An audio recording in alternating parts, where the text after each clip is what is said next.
한때 대한민국에서 가장 뜨거웠던 부동산 시장, 세종. 아파트는 물론 상가와 단독주택까지 일단 사면 오른다는 기대감으로 가득했죠. 하지만 지금은 분위기가 완전히 달라졌습니다. 10억 넘게 거래됐던 아파트는 5억대까지 떨어졌고, 감정가 15억 6천짜리 단독주택은 절반 가격에 낙찰. 분양가 10억 중반대로 홍보되던 고급 타운하우스 역시 경매로 넘어가 현재 최저가 5억 원까지 떨어진 상태로 새로운 주인을 애타게 기다리고 있죠. 세종에선 대체 무슨 일이 벌어지고 있는 걸까요? 충성, 전국 곳곳을 누비는 여우대장. 오늘은 세종신도시에 나와 있습니다. 세종은 과도한 수도권 집중을 완화하고 국가 균형 발전을 이루겠다는 목표 아래 조성된 대한민국 대표 행정중심 복합도시인데요. 2007년 착공을 시작해 2011년 첫 입주가 이뤄졌고, 이후 여러 정부 부처와 공공기관들이 하나둘 이전하면서 허허벌판이던 이곳은 빠르게 도시의 모습을 갖춰가기 시작했죠. 하늘 높이 솟아오른 아파트와 곳곳에 들어선 상업시설들, 앞으로도 승승장구할 거라는 기대감이 커지면서 전국의 투자자들이 몰려들었습니다. 그리고 실제로도 세종은 한때 전국에서 가장 가파른 집값 상승률을 기록하며 대한민국 부동산 시장의 중심에 서기도 했죠. 하지만 그 기대가 너무 컸던 걸까요? 지금 세종의 분위기는 그때와는 사뭇 달라졌습니다. 여기 세종의 한 대단지 아파트. 2016년 사용 승인을 받은 이곳은 정면으로 금강이 흐르고 인근에는 초중고등학교가 모두 자리 잡고 있어 한때 큰 주목을 받았던 곳입니다. 그리고 국내 부동산 시장이 가장 뜨거웠던 2021년, 해당 단지는 국민평형으로 불리는 전용 84제곱미터가 10억 3천만 원에 거래되며 역대 최고가를 기록했죠. 하지만 이후 금리 인상과 부동산 경기 침체가 겹치면서 이듬해인 2022년 말 같은 평형 같은 층 세대가 5억 8천만 원에 팔렸는데요. 2년도 안 돼 가격이 거의 절반 수준으로 주저앉은 겁니다. 그래도 이후에는 조금씩 가격을 회복하는 모습을 보이며 올해 3월 말 4층 세대가 6억 7천만 원에 거래됐습니다. 하지만 불과 한 달도 지나지 않은 4월 5층 세대가 다시 5억 8천만 원에 매매됐는데요. 동일 평형의 실거래가가 한 달도 채 되지 않아 9천만 원이나 낮아진 것입니다. 이는 최근 양도세 중과 시행을 앞두고 다주택자들이 세종 아파트를 서둘러 정리하면서 가격이 흔들린 영향으로 보이는데요. 과거 최고점의 이 아파트를 사셨던 분들은 하루하루 한숨이 깊어질 수밖에 없죠. 그리고 사실 이건 그나마 아파트라 이 정도인 겁니다. 세종에는 아파트뿐만 아니라 단독주택 용지도 꽤 많이 공급됐습니다. LH로부터 필지를 분양받은 뒤 직접 건물을 올리는 방식이었는데요. 실제 세종의 한 단독주택 용지 추천 분양에서는 최고 경쟁률이 30대 1을 기록할 정도로 당시 열기가 상당히 뜨거웠습니다. 하지만 지금은 어딜 가나 이렇게 빈 땅들을 쉽게 접할 수 있죠. 그동안 건축비가 크게 오르면서 건물을 올리는 부담이 상당해진 것으로 보이는데, 그럼에도 큰 대출을 받아 이곳에 집을 지었던 사람들도 있었습니다. 여기 도로변과 잘 맞닿아 있는 한 고급 단독주택, 100평이 넘는 토지 위에 2023년에 지어진 3층 규모의 신축 주택인데요. 한눈에 봐도 제법 잘 지어진 건물이죠. 인근에는 학교와 공원, 대단지 아파트까지 자리 잡고 있어 입지도 나쁘지 않아 보입니다. 이 집을 처음 지은 건축주는 40대 A씨. A씨는 2018년 이 토지를 계약한 뒤 2021년 해당 토지를 담보로 대출을 받아 잔금을 치렀는데요. 당시 토지 매입 금액은 3억 2,500만 원.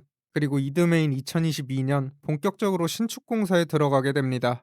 그런데 보시다시피 이 정도 규모의 집이라면 건축비도 상당했을 텐데요.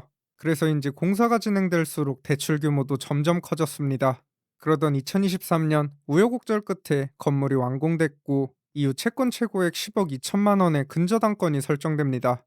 보통 근저당 채권 최고액은 실제 대출금의 120% 정도로 설정되는 만큼 실제 대출금은 8억 5천만 원 안팎으로 추정되는데요. 그런데 A씨는 이것만으로는 부족했는지 이후 여러 개인들에게까지 수억 원을 빌린 것으로 확인됩니다. 건물이 완공된 뒤에도 왜 이렇게까지 많은 자금을 필요로 했는지는 정확히 알 수 없지만, A씨는 얼마 지나지 않아 이 막대한 빚을 감당하지 못하게 됐고, 결국 이 집은 경매로 넘어가게 되죠. 그렇게 올해 초 시작된 경매 사건에서 해당 주택은 감정가 15억 6천만 원으로 평가. 하지만 이후 두 차례 유찰되면서 최저가는 감정가의 절반 수준까지 떨어졌고, 결국 5명이 입찰에 참여한 끝에 그중 가장 높은 금액인 8억 4백만 원을 써낸 한 개인이 최종 낙찰을 받게 됩니다. 그런데 여기서 중요한 건 이 집에 설정된 채권액이 무려 21억에 달했다는 사실인데요. 하지만 최종 낙찰 금액은 8억 원 수준에 그치다 보니 결국 빌려준 돈을 모두 돌려받지 못하는 채권자들이 생기게 된 것. 이분들은 앞으로도 빌려준 돈을 돌려받기 위해 긴 과정을 이어가야 할 것으로 보이는데, 집을 지은 사람도 돈을 빌려준 사람도 결국 누구 하나 웃을 수 없는 결과를 맞게 된 셈입니다. 그리고 이런 안타까운 상황은 도시 외곽으로 나갈수록 더 심해지죠. 이곳은 세종신도시의 가장 외곽 생활권, 고급 타운하우스 단지들이 모여 있는 곳입니다. 이 중에서도 가장 안쪽, 텅 빈 땅들 너머로 작은 타운하우스 단지 하나가 자리 잡고 있는데요. 가까이 다가가 보니 확실히 고급스럽게 지어놓기는 했습니다. 그런데 자세히 살펴보면 집들이 다닥다닥 붙어 있는 모습. 지금 보시는 이 건물은 한 동 전체를 한 세대가 사용하는 구조가 아니라 한 동당 3-4세대로 나뉘어 있는 형태인데, 건축물 대장상으로도 다세대 주택으로 확인이 됩니다. 물론 각 세대가 위아래층을 사용하는 구조라 층간소음 걱정은 안 해도 될 것 같은데, 개인적으로 저 가운데 끼어 있는 세대의 경우 양옆 세대와 맞닿아 있다 보니 층간소음이 조금 우려되기도 합니다. 2년 전 인터넷에 올라온 해당 단지 한 분양 홍보글을 살펴보면 해당 단지는 분양가가 10억 원 중반대부터 시작한다고 소개돼 있습니다. 하지만 실제 분양은 다 이뤄지지 못했던 것으로 보이는데요. 결국 단지 뒤편에 위치한 이 세 세대가 경매 시장에 나오게 되죠. 각 세대의 감정가는 14억 원 중반대 수준. 그런데 이 가운데 첫 번째 세대는 지난 5월 진행된 경매에서 약 7억 4천만 원에 낙찰이 됐습니다.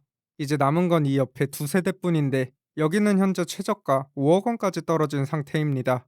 과거 이곳을 큰 대출까지 받아 분양받았던 분도 있는 것으로 확인되는데, 그분 입장에서는 정말 속이 타들어갈 수밖에 없는 상황. 하지만 이미 지나간 선택을 되돌릴 수는 없죠.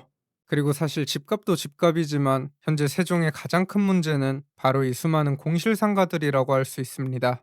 한국부동산원에 따르면 올해 1분기 세종의 중대형 상가 공실률은 27%.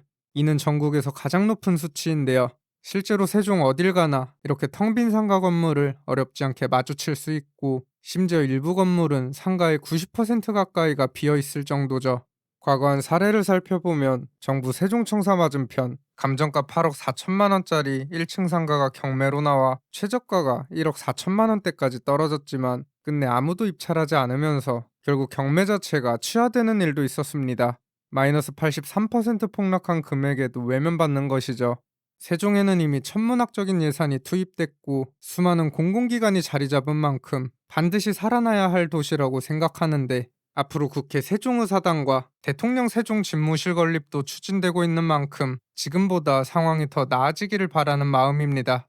다만 한 가지 분명한 것은 과거처럼 부동산은 무조건 오른다, 일단 사면 돈 번다, 이런 시대는 이제 끝났다는 점입니다. 과연 세종은 앞으로 이 위기를 극복하고 행정수도라는 목표를 실현할 수 있을까요? 지금까지 여우대장이었습니다. 감사합니다.